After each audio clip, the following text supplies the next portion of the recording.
आज पिपिली ब्लॉक सम्मेलन कक्ष में जिलापाल अभियोग शुणाणी हो जाइए। अतिरिक्त जिलापाल राजस्व और विपर्य परिचालना विभाग पुरी शरद चंद्र बेहेरा अध्यक्षतार अनुष्ठित यह जनशुणाणी में मोट 22 अभियोग होता। अभियोग मध्य पिपिली तहसिल अंतर्गत विभिन्न स्थान में बेआईन बाली माटी मोरम पत्थर चोरा चालाण दिनकू दिन वृद्धि पाउथबा बेले सरकार कोटी कोटी टंका राजस्व हानि होछि। बाली चोरा चालाण रोकिबा पाई ब्लॉक अध्यक्षा देवश्विनी नंदनक सह अन्य माने अभियोग करथिले। सेबळे 23पुर ठारे थिबा राज्य रे एकमात्र कता शिल्प उत्पादन और रूपांकन केन्द्र रे कार्य न होई बंद होई पड़ी रहितिबारु एहार पुनरुद्धार पाई अभियोग होइछि।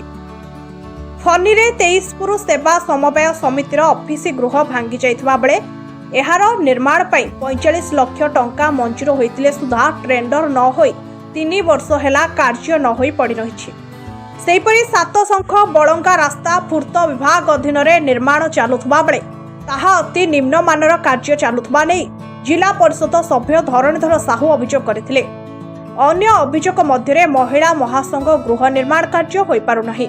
सेहिपरि भूमिहीन लोकमानक जमीपट्टा और गृह जोगाई देबा आवास योजना रे गृह मिलिबा आदि विभिन्न विभाग मोट 22 अभियोग होइतिला।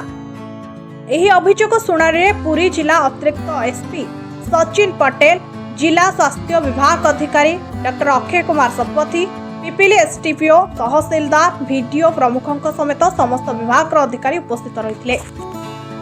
Bureau report Pipili news.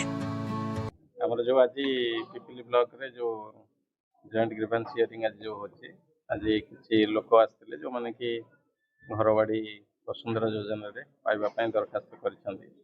तेणु आम सेटा तहसीलदार देइछु सेटा प्रॉपर्ली इनक्वायरी करेंगे जो माने एलिजिबल होइसंती तेणु तांका नारे पट्टा कराती। मुख्य तो बालीघाट को नहीं गोटे अभियोग बालीघाट पई जण मध्य अभियोग करिसंती। तेणु आम सेटा को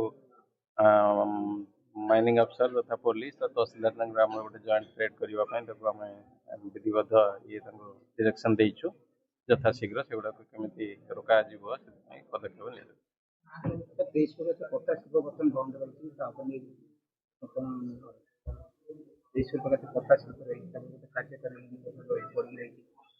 नहीं सेटा ठीक अच्छे जो टर्म तो पूरी जाइए जो आउटसोर्सिंग एजेंसी नहीं था तेणु ताको आमर जीएमडीएस से गवर्नमेंट को मूव करते अप्रूवाल लेके आसला पर से पुनः आरंभ।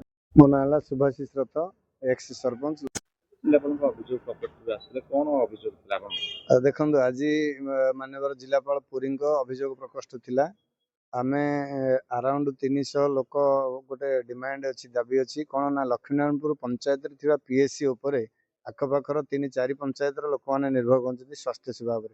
तेणु स्वास्थ्य सेवा पर आज सरकार जो कहते जीरो टॉलरेंस बर्तमान जनवरी प्रथम सप्ताह रिटायर्ड हम। आज पर्यंत विगत सरकार ठारू आज पर्यंत जड़े स्थायी डाक्तर नियुक्ति होना। तेणु लोक मानकर ग्रीवांस सी जड़े श्री प्रशांत महांती फार्मासिस्ट जड़े अभिज्ञ संपन्न व्यक्ति स्वास्थ्य सेवा भल उत्तम भाव में लोक मान दौरान। तेणु तांकर सर्विस पर एक्सटेंशन किछि दिन करा जाओ अप टू डाक्तर नियुक्ति पर्यंत यह आमर ग्रीवांसेस थिला। एवं आमे से दरखास्त माननीय विधायक पिपिल जिला को देइछु एवं सी सहृदयता सहित विचार करी मंत्री को फॉरवर्ड करछंती। किंतु लोक मानकर दाबी क्रमे आज ग्रीवांसेस से दाबी पुणी उपस्थापन करिछु एवं आशा रखिछु सरकार यही स्वास्थ्य सेवा को संवेदनशील घटना अनुभव करी आ ऊपर निश्चित पदक्षेप नेबे।